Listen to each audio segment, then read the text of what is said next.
আলহামদুলিল্লাহ, সমস্ত প্রশংসা, সমস্ত শুকর, সমস্ত সুজদ সেই মহান আল্লাহ পাক রব্বুল আলামিনের, যে আল্লাহ পাক রব্বুল আলামিন আমাদেরকে ভালোবেসে মহাব্বত করে তার ঘর মসজিদ পর্যন্ত আসার মতো, বসার মতো, কিছু বলার এবং কিছু শোনার মতো সুযোগ করে দিয়েছেন।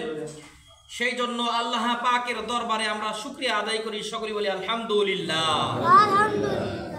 লক্ষ কোটি দুরুদ ও সালাম আকাই নামদার তাজদার মদিনা দুলালে আমিনা আশরাফুল আম্বিয়া, যে নবীকে সৃষ্টি না করলে আল্লাহ তাআলা জগতের কিছুই সৃষ্টি করতেন না, সেই নবী পাকের প্রতি আমরা সকলেই দরুদ শরীফ পড়ি, সকলে বলি সাল্লাল্লাহু আলাইহি ওয়াসাল্লাম। জবান খুলে পড়েন সাল্লাল্লাহু আলাইহি ওয়াসাল্লাম। সম্মানিত হাজিরিন, আজকে 14 রবিউল সানি। রবিউল সানি রাতে কয় তারিখ? 14 তারিখ। 14 রবিউল সানি। আজকে বাদাল জুমআ, আজকে ইয়াউমিল জুমআ। আজকের জুম্মার দিন এত গুরুত্বপূর্ণ একটি দিন, যে দিনটার মূল্য অন্য অন্য দিনের থেকে দামি, শুধু রমজান মাস ব্যতীত। বলি সুবহানাল্লাহ। হাদিসে পাকের মধ্যে আসছে যে জুম্মার দিন এমন একটা দিন, যারা গরিব মানুষ, অসহায়, টাকা পয়সা দিয়ে হজ করতে পারে না, এদের জন্য হজের সমতুল্য। বলি সুবহানাল্লাহ। আল্লাহ পাক রব্বুল আলামিন বলেন যে যারা এই জুম্মার দিনে জুম্মার নামাজ আদায় করার উদ্দেশ্যে ঘর থেকে বের হবে, বের হয়ে মসজিদ পর্যন্ত আসবে, নামাজ আদায় করবে, করে যখন সে বাড়িতে ফিরবে, যেরকম হাজী সাহেবরা হজ করতে যায়, যদি আল্লাহ তাআলা হজ কবুল করেন, তাদের গুনাহ মাফ হয়ে তারপরে বাড়ি ফিরে আসেন। সুবহানাল্লাহ। তেমনি যারা জুম্মার নামাজ পড়ার উদ্দেশ্যে মসজিদে আসবে, আল্লাহ পাক রব্বুল আলামিন বলেন যে আমি আল্লাহ তাদের জিন্দেগির জীবনের গুনাহ মাফ করে দিয়ে বেগুনাহ হিসাবে আবার দুনিয়ার মধ্যে লাগাই দেয়। বলি সুবহানাল্লাহ। এই জন্য আমার আল্লাহ রব্বুল আলামিন, আল্লাহ পাক রব্বুল আলামিন সূরাতুল জুম্মার মধ্যে ডাক দিয়ে বলেছেন, ইয়া আইয়ুহাল্লাযীনা আমানু ইযা নুদিয়া লিস-সালাতি মিন ইয়াউমিল জুমআ ফাসআউ ইলা যিকরিল্লাহি ওয়া যারুল বাই'। বলি আল্লাহু আকবার। যালিকুম খায়রুল লাকুম ইন কুনতুম তা'লামুন। মারহাবা।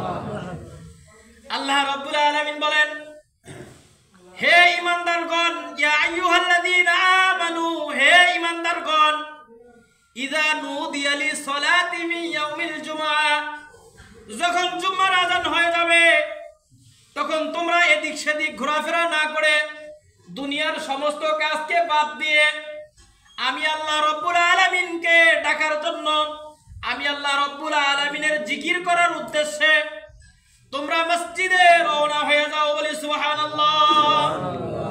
মি ইয়াউমিল জুমআতি ফাসআউ ইলা যিকরিল্লাহ, আমি আল্লাহ রব্বুল আলামিনের জিকির করো। ওয়া যারুল বাই', যালিকুম খায়রুল লাকুম ইন কুনতুম তা'লামুন। বলি সুবহানাল্লাহ। যখন আমি আল্লাহ রব্বুল আলামিনের জিকির করা হয়ে যাবে, জিকির করা হয়ে গেলে তারপরে তোমরা জমির মধ্যে সরে পড়ো। বলি সুবহানাল্লাহ। তাহলে আগে কি করতে হবে? জিকির করতে হবে, নামাজ পড়তে হবে। জুম্মার যখন আযান হয়ে যাবে, সঙ্গে সঙ্গে সমস্ত কাজ বাদ দিয়ে, সমস্ত কাজকে ত্যাগ করে আল্লাহ তাআলার ঘর মসজিদের দিকে আসতে হবে কি হবে না? যারা আসবে তারা ঈমানদার না বেঈমান? ঈমানদার। জোরে বলেন। যারা আসবে না তারা ঈমানদার না তারা বেঈমান? যারা আসবে তারা ঈমানদার, আর যারা আসবে না তারা কি? বেঈমান। কারণ আল্লাহ পাক রব্বুল আলামিন বলেছেন, এটা কি আমার কথা নাকি? হ্যাঁ, আমি কি বলছি? ইয়া আইয়ুহাল্লাযীনা আমানু, এটা কার কথা? আল্লাহর কথা। ইয়া আইয়ুহাল্লাযীনা আমানু, হে ঈমানদারগণ। কাদেরকে বলছে? ইমানদার। যারা ইমানদার তারা তো মুসলমান, যারা ইমানদার না তারা কি মুসলমান?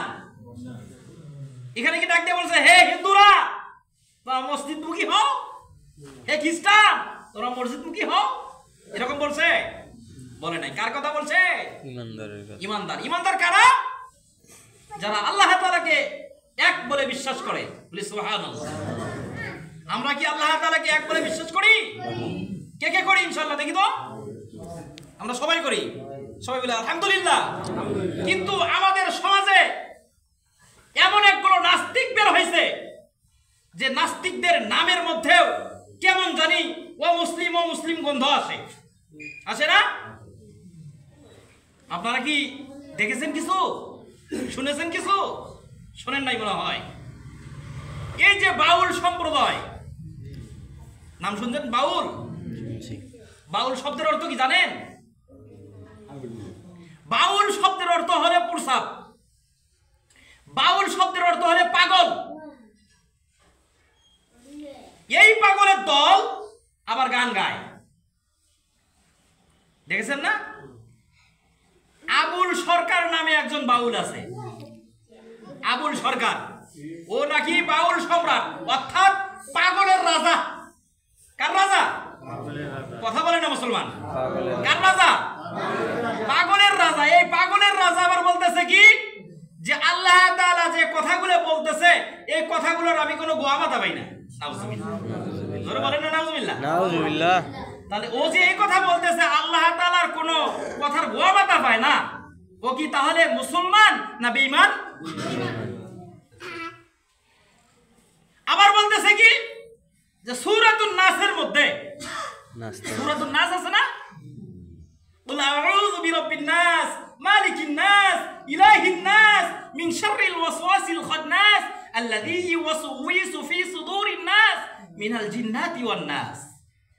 আল্লাহ তাআলা এই সূরাতুন নাসের মধ্যে বলছেন যে আমি আল্লাহ তাআলার কাছে পানা চাই, অনিষ্ট যারা অভদ্র মানুষ তাদের কাছ থেকে পানা চাই, দুষ্ট জিন থেকে পানা চাই, এই সমস্ত কথা আল্লাহ তাআলা বলছেন।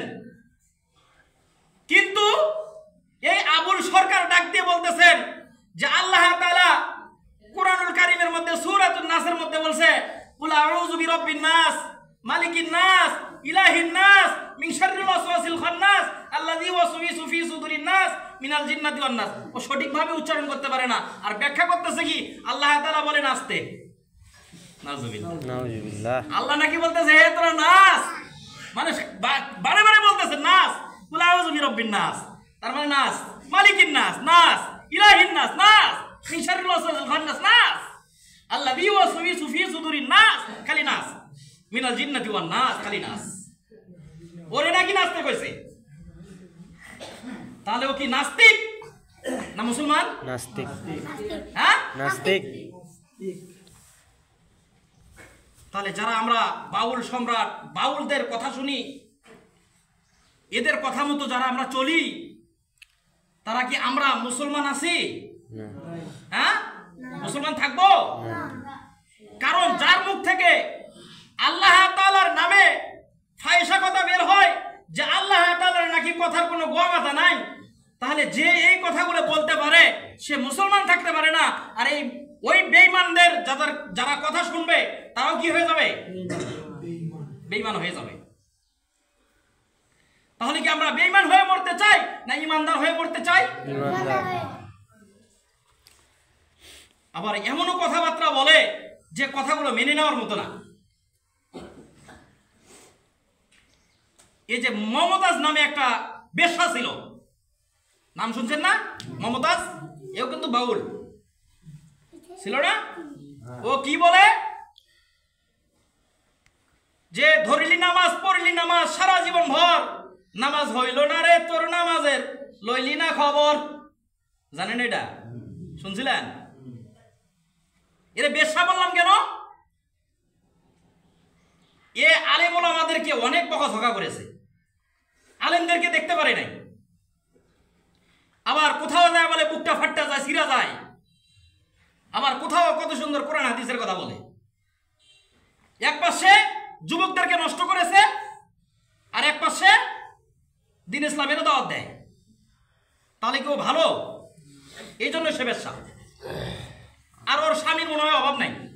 স্বামী কয়টা? হ্যাঁ, জানেন না? ও বাবা, ইউটিউব, ফেসবুক সব জায়গায় সরাসরি। তো যাই হোক, বাউল যারা, এরা হলে পাগল। এরা কি পাগল? এরা যে কথাবার্তা গুলো বলে, এগুলো মেনে নেওয়ার মতো নয়। ওরা কি বলে? নামাজের ভিতরে যদি মশাই কামড় মারে, মশা তুমি আগে মারো, নামাজ পড়ো পরে, নামাজ হইল না রে, তোর নামাজের লইলি না খবর। কথায় যুক্তি আছে। কথা কি আছে? যুক্তি আছে যে নামাজের ভিতরে যদি মশাই কামড় মারে, মশা তুমি আগে মারো, নামাজ পড়ো পরে। আমাদেরকে যখন মশা কামড় দেয় নামাজের ভিতরে, কি করি? আগে মারে নেই। কথায় যুক্তি আছে না? তাহলে নামাজ হইল? হ্যাঁ। কিন্তু ওর কথার ভিতরে মারুফতি ব্যাস আছে। বলে কি ব্যাস? মারুফতি ব্যাস। যে ওর কথার ভিতরে ব্যাস আছে যে আমি ইসলামের এইভাবে দাওয়াত দেব যে আমি যখন ইসলামের কথা বলবো তখন মানুষ মনে করবে আমি ইমানদার। আর যখন আমি নাস্তিকদের সঙ্গে মিলে যাব, ইহুদি খ্রিস্টানদের সঙ্গে মিলে যাব, তখন যেরকম কথা বলবো তখন তাদের সাথে মিলে যাবে। ওরা মনে করবে, নাস্তিকরা মনে করবে এরা আমার সাঙ্গভঙ্গ।